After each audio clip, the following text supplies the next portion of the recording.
All right, people, what's up? I'm coming to you from Memphis, and we are one day after the conclusion of the World Bridge Federation Tour Finals, and I'm here with the champions, Sartaj Hans, Andy Hung. Welcome. You had a sleep to think about it. How do you feel today, guys? Sartaj, go ahead. How do you feel? Well, I have to say, last night, after we won, I felt that we got incredibly lucky. We got some big boards and some big gift, and I thought we just got lucky. But this morning when I woke up, I reflected on the 2 days, and I thought, well, yeah, we got our share of luck, but we didn't do too many crazy, silly things ourselves, and maybe that was the reason we won. So I'm feeling a bit more of a worthy winner today, if that's a word. How about you, Andy? Yeah, that's more or less how I feel as well, because, in bridge, you obviously, I always like to, this is what I always tell my students, it's nice to be good as a good player, but it's much better to be lucky. And in bridge, it feels like there's quite a bit of luck involved, and more or less the luck sort of runs, pretty even amongst everyone. And it's all about limiting the disasters that happen to you, along the way. It's my favorite when Steve Weinstein talks about it. It's pretty funny. He says we're all just basically terrible. We're all trying to make the best of our worst decisions as many times as possible, and the best players and the best pairs just kind of navigate those minefields. And you guys did a great job of that in your 2 days. I've got a line on that. So Mitch Junitz told me this. I'm not sure if this is true, but it was a very funny one-liner. He said Bob Hammond is writing a new book.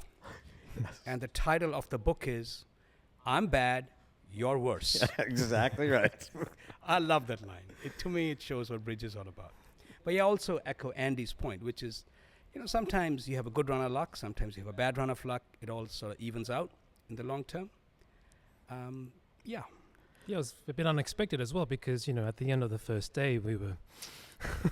We'll take a look at your journey in a second, but yeah, and that was the really fascinating part about this event. I mean, there were many fascinating parts. Number one, just the strength of the field was ridiculous, but also the movement in the leaderboard day to day, even honestly set to set, was really fun to watch, and it was anybody's ball game for a while. Can you guys tell me how this partnership started, and how long have you guys been playing together, and just a little bit about your partnership journey? Well, how long have we been playing together, Sartaj? Probably about, I'd say full time. We've committed partnership for about 2 years, but before that, we'd had what you might call little affairs. Trysts, if you will. A little Bridge games, trysts. games here and there, and we always really enjoyed playing with each other in those maybe once a year or twice a year games back home in Australia.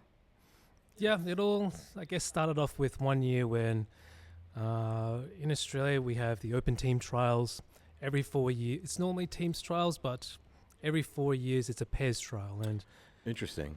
just for the off year, I think it's the Rose and Blue year or something to everyone. And Sartaj's regular ex-partners, if you will, he was waiting for them to ask Sartaj for a game.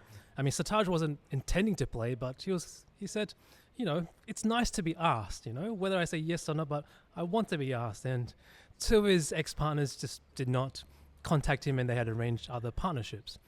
So Sartaj looks at the recent tournament results to see who else he could ask. He goes, this young man, Andy, I've had a game with him before, so Upcoming young star. let's give him a call. So Sartaj calls me. I was like, oh, that's a bit of a surprise. Don't really know Sartaj that well, but I'll pick up the phone. I said, hello, Sartaj. What's up? And he goes, there's a pairs trial in a couple of months. Are you interested? And I said to myself, well... And he has obviously a pretty stellar reputation, right? So you're... Absolutely, yeah. And essentially I said, Sartaj, did not intend to play. I'm going to have to get back to you in a week's time. And you played, though. Thank goodness. Yeah. Right? and you've kind of gone from there to here. Sort of on and off, but that was the start of our partnership. I have a question just from my own personal understanding. Did you receive a trophy yet? There's talk of a Jan Kamras trophy, and I didn't know if you got it or if it's a on the beautiful way. trophy, yes. I have a photograph with it. It's Great, really worthwhile great. sharing it with our audience because I tell you I what, haven't seen a bridge trophy like that one. If you It's guys send it to fantastic. me, I'll flash it on the screen during our Cool. video, and it'll be really great to see you with it. Yeah. We will. So can we talk about your journey through the event for a moment, gentlemen? let's go. All right. So let's start with just how you were after day one. And it's going to take, this is one of those times where you go up to the leaderboard and you're like, you start at the top, maybe, optimistically, and then you start looking down and you're like, oh my goodness, we're in 15th place. So essentially, at the end of the first day, I guess we were lying about 15th out of 16th. And Yeah. initially, I thought, well, okay, this tournament is over. But it wasn't until I realized that the scoring was, it's cross imps where it, not converted to VPs, because quite often back home in Australia, when we have a lot of pairs events, it's always imp pairs and it's always converted to VPs.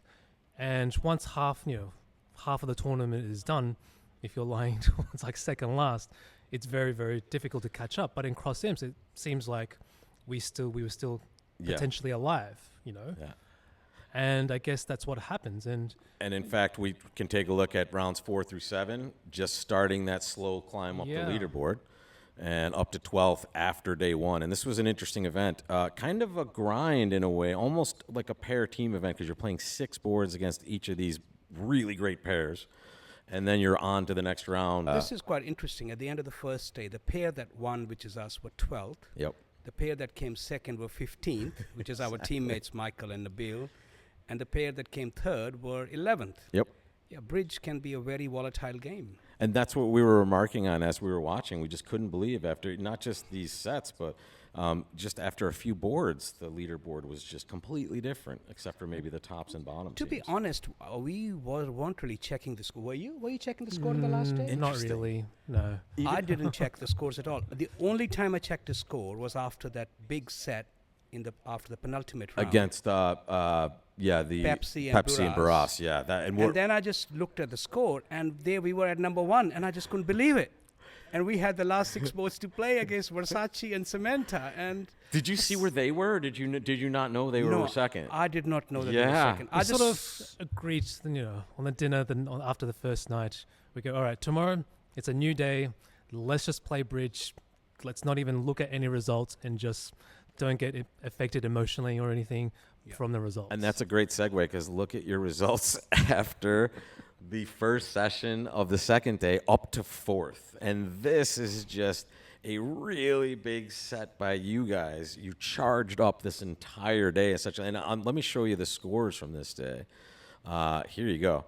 Maybe a down set at the very beginning also, and then just lots of green scores on this card, guys. Really put your heads down and took care of business. And the opponents were generous to us a little bit. As they have to be in these events, right? As they have to be, as I'm looking at the scores. But yeah, I recall having this chat at the end of the first day with Andy and I mentally made a note, although now I've forgotten, but Andy's comment reminds me that on the second day, I'll just do my own scoring for the second day only. So we won't look at the aggregate score, just the score for the second day only. Got it. Okay. I had no idea what would happen, but Well, and here's what happened.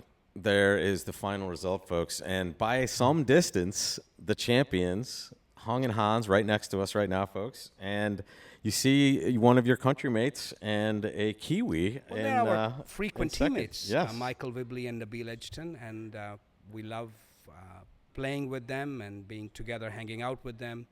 And yeah, it was great that we came first and second. Yeah. I'm sure they wanted it to be the other way around. Of course. But it proves that Australian bridge is just alive and well. It is just really a testament to bridge in that region when you're looking at possibly the best 16 pairs in the world, and number 1 and 2 from essentially the same neighborhood. Really impressive stuff.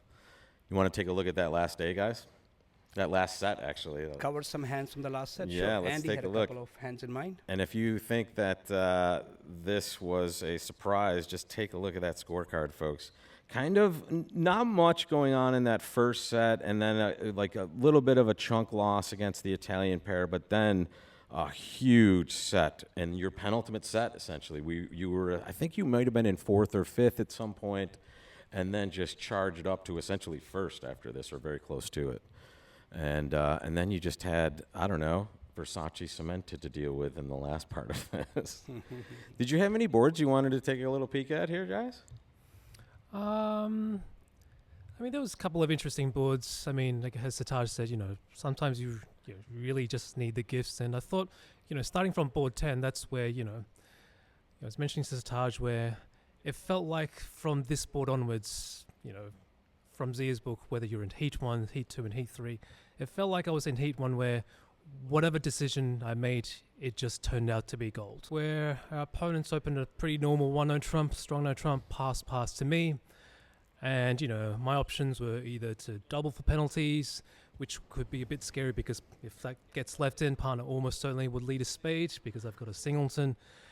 The alternative is I could just pass and take my hundreds, or if any. And I guess I was also considering, 2 hearts as showing 5 hearts and 4 of a minor and just try and steal this part score. Sure. And I decided, well, I do have a lot of points. Sometimes partner might have 6 points, and let's just try and survive and get my plus 200. I was happy with that. And in fact, we were watching this result live. We saw this exact action. And were you, are you ever thinking about your opponents in this situation and kind of their tendency to be aggressive with their no trump in certain situations? Or is that coming into your calculation at all? Or you just kind of think this is the best of my choices at this point? Not very often, but I guess, if some certain pairs have a very aggressive style. Like John Kraniak sitting to your left or something like that. Right. Yeah, like, when they're a favorable vulnerability, first seat or third seat, then obviously you have to be a bit Yeah, and this is red, it looks um, like, so it's probably, they're not too far out of line, possibly. Yeah, and they're pretty solid, this Solid citizens. pair from Italy. And Really. young So Andy guns, made too, the- right? Yes. And they have already done quite well on the international stage. Absolutely. So Andy took the winning decision to double for penalties, and despite my spade lead, they were down 4. Yep, and we watched this happen, and if we can forward through it, we can see, and we called this action live. You guys just got the absolute dream scenario here. Yeah, and I guess, part of the luck was we were sitting north-south instead of east-west. Right, If we were sitting east-west, we would also open a no trumpet. Who knows what our And we can opponents circle would have back to done. those results and see 1 no trump, down 4, undoubled, and you guys just had a system win here for a really Oh, terrific is that right? time. It was Yeah, a lot of yeah. 1 no trump, down 4, You can see the undoubled. 400s, Yep. 400s. Yep, exactly. It's just a spot Nice where work. thank you very Stand. much. We'll take Yeah. our plus 800. Now, take me to the table at this point. Yeah. I think you think, and I'll get that result back up there for you. I think you kind of understand that you're doing reasonably well, and then a result like that hits on board 10. And if you look at the card from now, I don't know if it fueled anything, but you went on a tear from this point, and this was where you kind of took command of the event, and really, I think probably. I don't know, board 16, are you guys starting to feel something special? I think it was, second last round. I guess, the first board of the second last round, we weren't too sure whether that was going to be a pickup or not, and it turns out to be a massive pickup. Where of the board 12 13 imps. right here, right? All right, and here's the results for that 3-no trump contract. And yeah, guys, surprise, plus 600, the only one in the field. And not just that, the other scores are so good for chewing up imps. So it's just such a massive win for you guys. Yeah. As you said, a bit of luck will get you pretty far. And then from that point, gentlemen. Well, I think hand 18, can you bring up the Yes, absolutely. bidding there on Here we board go. 18? 1 heart by East, 4 spades. Yeah, 5 hearts, 5 spades. This was another one that a lot of people got into So, some sort of issues I mean, when early in bridge, we are all taught the 5 level belongs to the opponents. That's right. And, double them, take the money, don't bid 5 over 5. But despite that, once you become a top player, you end up bidding more and more of these 5 over 5 actions. And this one was a spectacular failure because Yep. we were down, I don't know. And in 8 fact, 5 or 8 or something. we wasn't can take a look at the other results on board 18 as well. Click on And 18 and again. we see that we have a lot of people just in 5 hearts down. and 4 spades doubled making, and you guys got the dream scenario once again, 5 spades, and here we go. Well, it's possible our opponents were impacted by some of the poor scores they'd had earlier in the set. And sometimes, I guess, when you're having a tough day, you might be trying things out that you wouldn't normally try, and It's get into a little very bit of trouble. natural. I feel we say that things like, as you say, things that we don't normally try. I think normal is to get affected. Like emotions take us over, and it's a fallacy to call ourselves a logical human beings who take every decision in isolation. I feel we all get impacted, but some of us accept it and some of us less so. That's what I believe about bridge, and it's one of the hardest challenges in bridge, staying on top of your emotions, both when you're doing terribly and when you're doing well. I personally knew that after I checked the scores, I wish I hadn't, that we were leading going into the last 6 boards. Oh, I didn't see. And we playing. And he didn't say anything, right? He didn't say anything. Good, I good didn't check the partner. scores. No, I mean, I wish I hadn't, and why would I put my partner through Did it this? put a jolt into you in any way? Well, it makes you nervous. Sure, yeah, It's it's totally just natural. logical, which is why it's best not to check scores, because what do you get? You get nothing. You just You get don't a need short, external You just problems. get a short kick. Yeah. You get some, a release of the tension of the moment. And so I was a bit nervous. We're playing one of the very best pairs in the world, Versace and Samantha, and anything can happen. 6 boards is a lot of boards. Yep. But staying on top of your nerves, I think we did that pretty well. We lost some imps, but we didn't do anything terrible. Nor did they. It was all normal sort of scores, and just the datums went. But Sartaj, you've told me in the past that you live for this tension. Well, That's why you play bridge, It's isn't that, it? it's that comment, pressure is a privilege, right? And it Yeah. really is. It's you have to, at those levels, to get that sort of feeling is, I don't mean, it can be destructive for people, but it certainly can be, productive. And I thank you for bringing that up, because I tell this to my students all the time. You have to kind of be emotionally flatlined during a long event, especially. It's very hard, but Yeah. I think, Andy, you're right. It is one of the attractions of bridge to me, to handle your emotions well and deliver in a high pressure moment. And pressure is just the same. It's basically emotions. Whether it's fear or anxiety or Shame. exuberance, And shame for sure. shame for sure. Like Yeah. you do something silly, it affects you. Yep. And the challenge is to try and let it affect you less. Yep. No one is perfect. It's a learnable skill too, Yeah. and as you It's guys an know, improvable skill. the A more skill you you improve play on. games like this that are difficult and are going to force you to kind of be honest with yourself, the better you're going to get, hopefully, at just managing those emotions. And I can tell you that we all had an emotional day watching you guys yesterday. You're easy to root for. You played great. You deserve the victory. And with that, I wish you the best of luck for the rest of time in this partnership, gentlemen. Thanks Thanks, you so Rob. much. Thank you.